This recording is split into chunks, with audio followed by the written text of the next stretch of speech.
El Marrugo Ávila, le damos la bienvenida a Martín, Gabón. Vai, Verdín, Roge. Bueno, que estás metido siempre en muchos líos, Martín, y en esta ocasión, ¿cómo es la presencia de Gabriel por aquí, por nuestra tierra?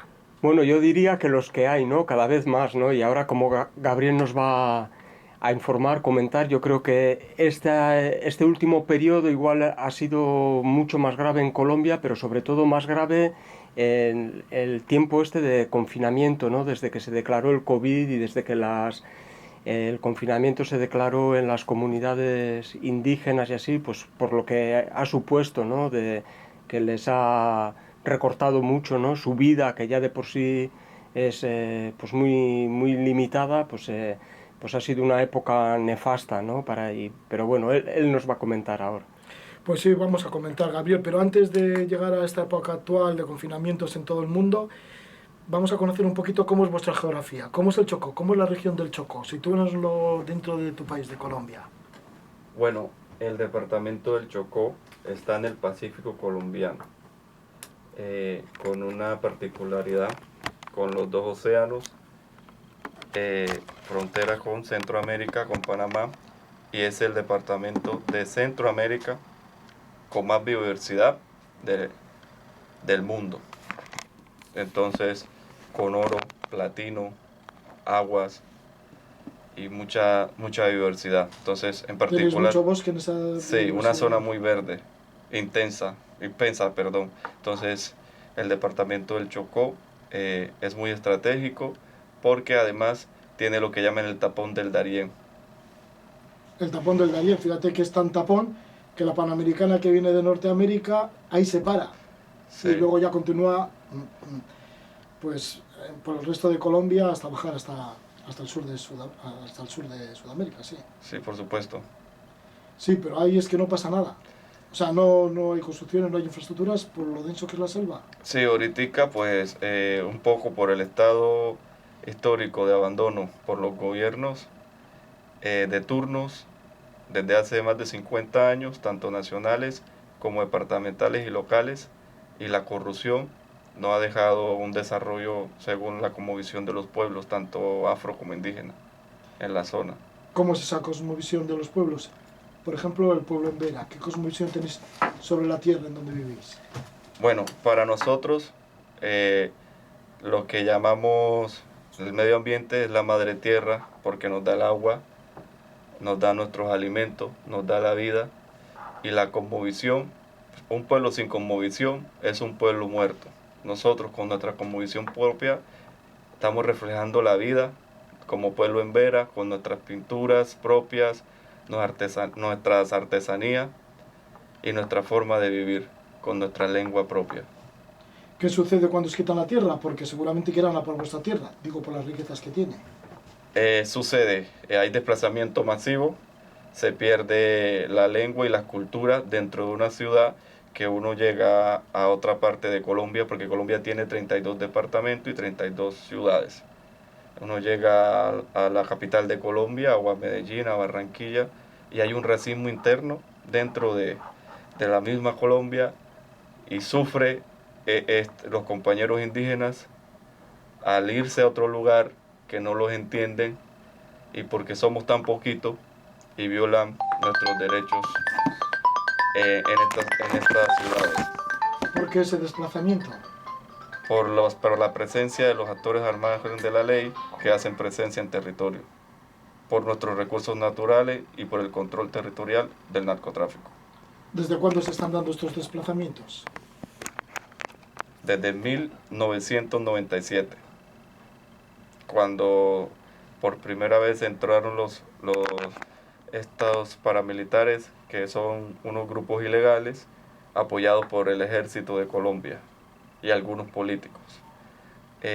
Entran a acabar o a terminar la guerrilla de la FAREP, que en su momento era la guerrilla más antigua de Latinoamérica. Esta guerrilla de la FAREP que se conforma de una manera estructural y política para el tema de sobreguardar y exigir los derechos de los campesinos. ¿Y esta guerrilla actúa en favor de vosotros, de los pueblos nativos? 100% su política no es de actuar a favor de nosotros, pero algunas partes como preservar los recursos naturales, los bosques, los ríos, ella no permitía que las multinacionales o algunos empresarios entraran a territorio. Entonces nos protegía un poquito cuando empezó. Luego, cuando entraron los paramilitares a terreno, que como expliqué antes, estos actores al margen de la ley que tienen una complicidad con el ejército, por eso se llaman paramilitares, con los militares legales, entonces ya se convirtió en algo diferente, porque en medio de esa emboscada, siembra de minas antipersonas y demás, nosotros no nosotros vivimos en medio de huevos cruzados y entonces es complicado. Sí, que no vivíais en paz Sí, entre ambos fuegos. entre Entre la ambos huevos. guerrilla, los paramilitares, el ejército. ¿Y cómo ha actuado el ejército y los paramilitares con la población? Pues no todos los que están en el ejército son buenos, pero tampoco todos son malos. Pero sí siembran minas antipersonas para así poder acabar de una manera a estas guerrillas ilegales, pero afectan al campesino y violan nuestros derechos. De tal manera que tenéis que desplazaros, que estéis obligados a iros de la zona. Sí, no un 100%, no un 100%, pero sí una cantidad. Por ejemplo, por el momento, desde que inició el proceso de paz, que ahorita te cuento sobre el proceso, se han desplazado 70 familias del pueblo Guaunán y Embera, del municipio de Río Sucio, Chocó. Y una vez que abandonan sus tierras, ¿quién ocupa esas tierras? Mira, ahorita nosotros tenemos resguardo. El 100% de la población no se ha desplazado 70 familias. Nosotros somos más de 5.000 indígenas en la zona del Bajo Atrato, en Camisba, en Río Sucio, el municipio de Río Sucio. Camisba es el cabildo mayor de la zona indígena del Bajo Atrato, que abarca en Vera Dóvita, que son indígenas que viven cerca a la orilla del río, que significa, y también los zenúes, que esos están asentados dentro de la misma Camisba, pero han perdido su lengua, su cosmovisión, su forma de vivir por el desplazamiento. Se han asentado, han sido de otro departamento, hoy están asentados en una vereda que se llama Santa María, que es perteneciente al municipio de Río Sucio. ¿Y qué pasa con el proceso de paz que se dio en el 2016 y que nosotros suponemos de que ya se está pacificando Colombia? ¿Es así? Por lo que estás contando, todavía se están dando desplazamientos. Sí, mira, voy al 2016, nosotros como pueblo étnico, con nuestra cultura propia y nuestra forma de vivir y de pensar, tanto las comunidades afro, campesinas e indígenas, tenemos una participación dentro de ese capítulo, de ese acuerdo, perdón, de ese acuerdo de paz, que es el capítulo étnico, que tenía unos proyectos con enfoque por enfoque diferencial dentro del mismo acuerdo. Entonces, sí, dentro del mismo acuerdo, pero que cuando inició el Partido Centro Democrático a hacer la campaña de desprestigio y de mentira en contra de estos acuerdos firmados con el actual presidente en su momento, eh, Juan Manuel Santos Calderón, que era el presidente que logró hacer los acuerdos que se firmaran en el 2016. Pero entonces quería dar como a conocer un poco de que este centro democrático y con los religiosos hicieron triza lo que llamamos un referendo o unas elecciones por el proceso de paz para sacarlo masivamente en unas votaciones populares con el pueblo colombiano y perdimos, salió 6 millones de votos porque decían que la guerrilla de la FARC se iba a adueñar del país o que iba a hacer que Colombia se volviera muy guerrillera y que los empresarios se iban a ir y para otros lados del mundo iban a quedar la gente desempleada y demás. Entonces se votó no a los acuerdos de paz. Se votó, se perdió. El presidente en su momento lo pasó por el Senado de la República Colombiana y ahí lo aprobaron, lo firmaron. Pero en el 2018, el 7 de agosto, una vez llega a la presidencia de la República, y la mayoría en el Senado de la República y Cámara, el partido del gobierno, que es el Centro Democrático, que ha estado de frente y en contra de estos acuerdos de paz, haciendo esto triza y no garantizando los derechos a las víctimas, a la no repetición, a una verdad, a una vida digna en sus territorios, y se ha complicado, y que no reconoce que estamos en guerra, sino que la problemática está en Venezuela y que Colombia simplemente lo que lo acoge ahora en este momento es el COVID-19 y no la guerra. Y no la guerra, pero vosotros consideráis por el tema de los desplazados y como está todavía Colombia, que continúa la guerra. Yo pienso que estamos volviendo al 97, cuando recién entraron estos grupos al margen de la ley a los territorios chocuanos y a muchas partes del Pacífico colombiano y de todo el territorio colombiano. ¿Por qué estás amenazado? Bueno, es difícil sobreguardar y... Perdona, y antes de eso, lo que se pide también en ese proceso de paz es que los desplazados vuelvan a su tierra. Los desplazados que vuelvan a su tierra, pero que se les garantice el derecho a la verdad, a la justicia y a la no repetición de ningún hecho violento. Estáis por ello, ¿no? Y estáis haciendo una labor pacífica, ¿no? Estáis pidiendo estas reivindicaciones de Sí. forma pacífica. Pero sin embargo, tú estás amenazado. Sí, de hecho en el 2000, ya para hablar un poco más de Río Sucio, somos más de 5.000 indígenas, pero que después que se firmó el Acuerdo de Paz 2016, se presentó que uno de nuestros jóvenes en una comunidad indígena nuestra, llamada Pichindé, pisó una mina antipersona y perdió una pierna. Y en otra comunidad nuestra, en Juegos Cruzados, el ELN y estos paramilitares estaban en Juegos Cruzados y asesinaron a una de nuestras lideresas. Y por lo tanto, el 98% de la población afro se desplazó hacia el municipio de Río Sucio, porque nosotros vivimos en zona rural. Entonces, eso nos llevó a nosotros a hacer una minga interétnica, es decir, una manifestación unificada entre afro y indígena en el municipio de Río Sucio por 7 días. Pedíamos presencia del gobierno nacional, que nunca llegó, y lamentablemente nosotros como departamento no tenemos empleabilidad, no tenemos esa educación que realmente necesitamos, y teniendo toda esta riqueza que en el primer momento pues hemos dicho acá, pero que este abandono histórico no nos deja, y aparte la guerra, la corrupción también que tiene nuestro departamento. Y bueno,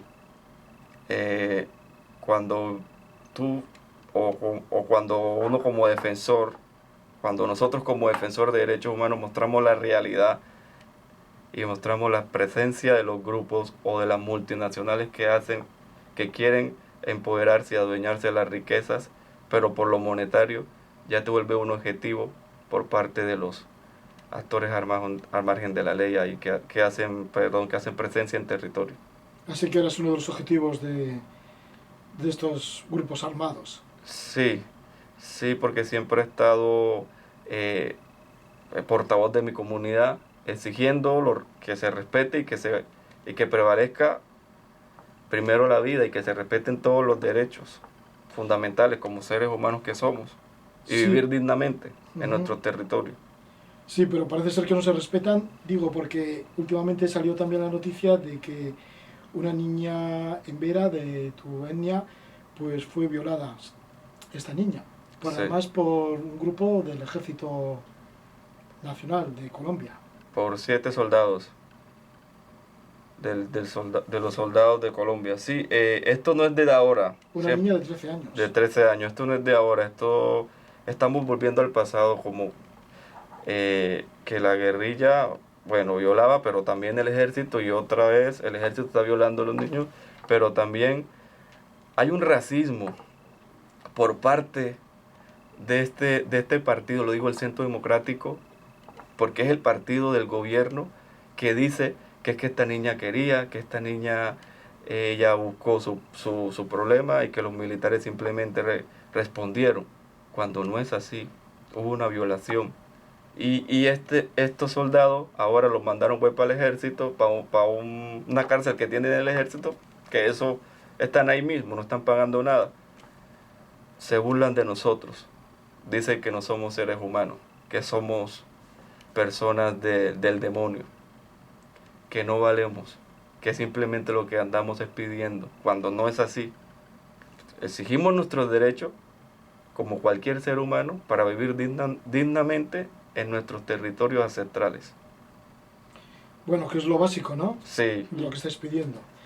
Y esto nos lo está comentando Gabriel Marrugo Ávila, que él es defensor de derechos humanos, dirigente indígena que pertenece al grupo Embera do Vida, que se encuentran en la región del Chocó, en el departamento del Chocó, en Colombia.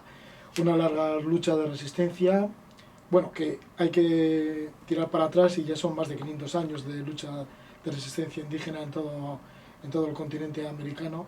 Pero bueno, vosotros continuáis y ahí estáis en la pelea y debido a ello, bueno, pues te encuentras ahora permanentemente refugiado, podríamos decir, gracias a CEAR, y estás en Valencia.